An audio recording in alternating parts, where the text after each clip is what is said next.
Halo, selamat datang kembali bersama Bang Parwi yang memang untuk beberapa hari-hari kemarin ya saya tidak sempat untuk membuat konten tentang timnas Indonesia. Tentunya kali ini kita akan bahas kembali tentang timnas Indonesia kali ini. Oke, untuk hari ini untuk timnas Indonesia sudah memulai TC pertama, TC pertama kali di Bali. Ya, di Bali ya, tentunya di situ juga sudah ada dihadiri oleh beberapa pemain-pemain kita seperti Tom Hai, juga di situ juga sudah ada oleh Romeni, Marcelino ya, ada Pratama Arhan, dan juga di situ juga ada kiper kita ya, sudah ada Emil Audero juga sudah hadir di situ juga, dan juga masih ada pemain-pemain yang lain tentunya, dan juga masih ada pemain-pemain abroad kita yang belum bisa bergabung di TC Timnas Indonesia tentunya di Bali.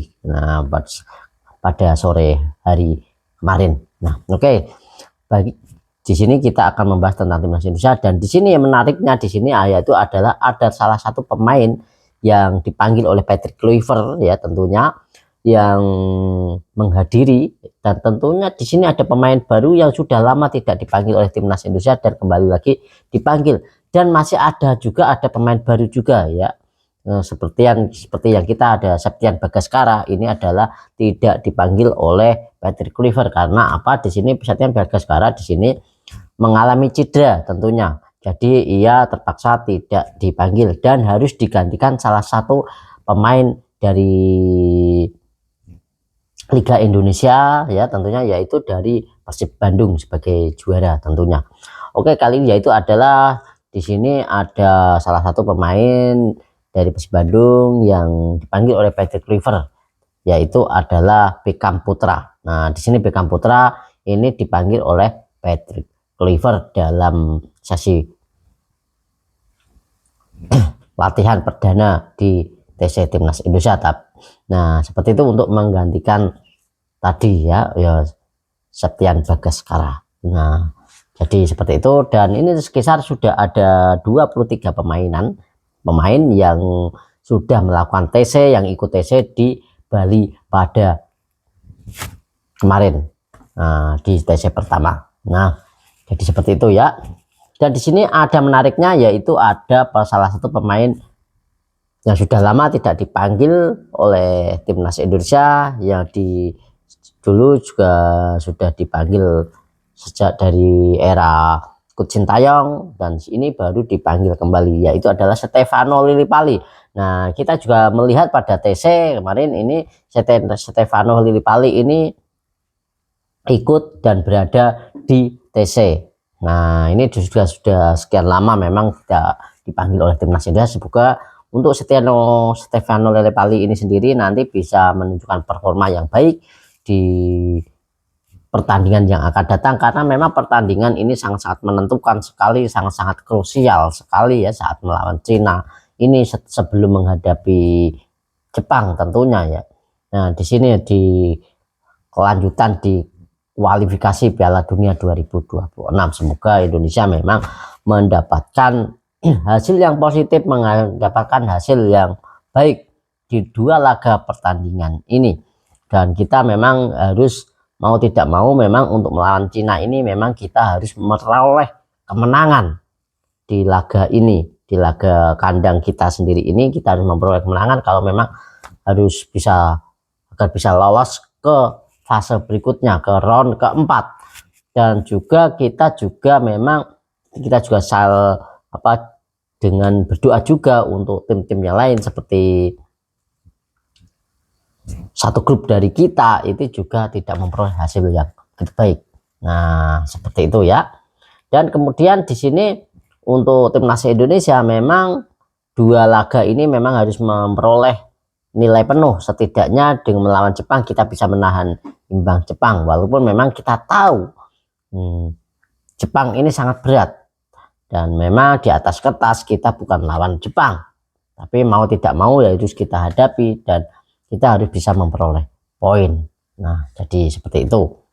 Nah, baik ya, walaupun memang Jepang ini juga cukup baik dan cukup bagus, tapi tidak ada yang tidak mungkin. Kita pasti bisa memperoleh hasil dengan keyakinan tinggi, tekad yang tinggi, dengan skill yang ada, dengan strategi yang benar. Semoga saja, siapa tahu Jepang juga di sini bisa blunder atau apapun, kita juga tidak tahu, karena di dalam sepak bola kita ini banyak hal yang tidak bisa kita duga, termasuk timnas Indonesia.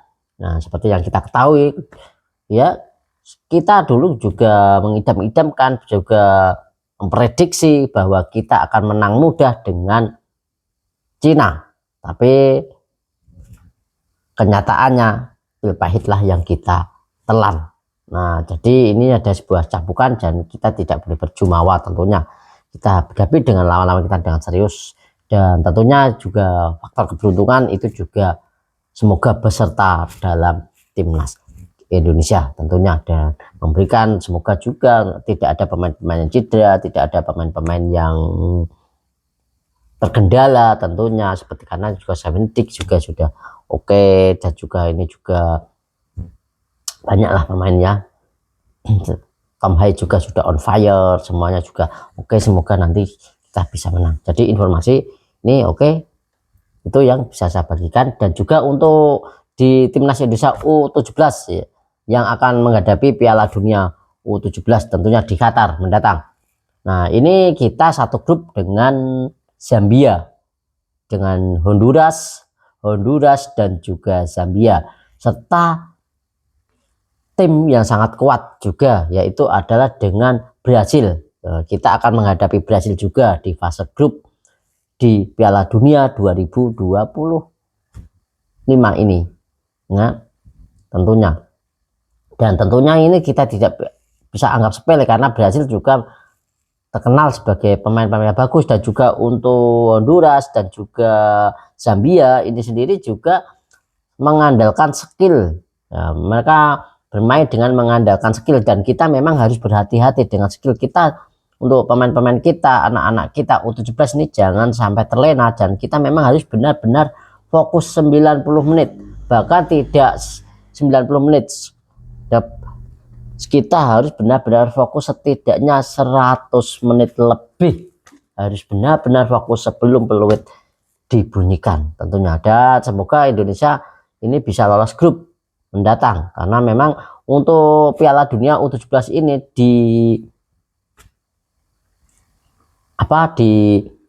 diikuti oleh banyak negara, yaitu sekitar ada 48 atau berapa ya, kalau tidak salah 48. Tidak seperti saat kita di timnas Indonesia saat kita bermain di Piala Dunia kita menjadi tuan rumah. Ini pesertanya agak lebih banyak dan juga agak lebih ketat, karena ini jadwal istirahatnya juga cukup mepet, tidak begitu banyak. Nah, karena memang ini adalah Piala Dunia ya, memang kita harus benar-benar fokus. Nah, dan untuk menjaga kebugaran kita itu sangat perlu, menjaga fokus dan konsisten dalam bermain kita juga perlu ya. Ini semoga nanti juga kita bisa lolos grup kemarin, karena memang ini nanti yang diambil untuk lolos grup yaitu adalah juara 1 dan 2 dan juara 3 terbaik, 8 juara liga terbaik kalau tidak salah ya, itu yang akan lolos grup tentunya. Dan Indonesia kemarin juga di Piala Dunia U17 ini juga kita memang di posisi ketiga, tapi kita tidak lolos grup karena kita tidak memperoleh satu kemenangan pun di Piala Dunia U17 kemarin, kita hanya sebagai pelengkap.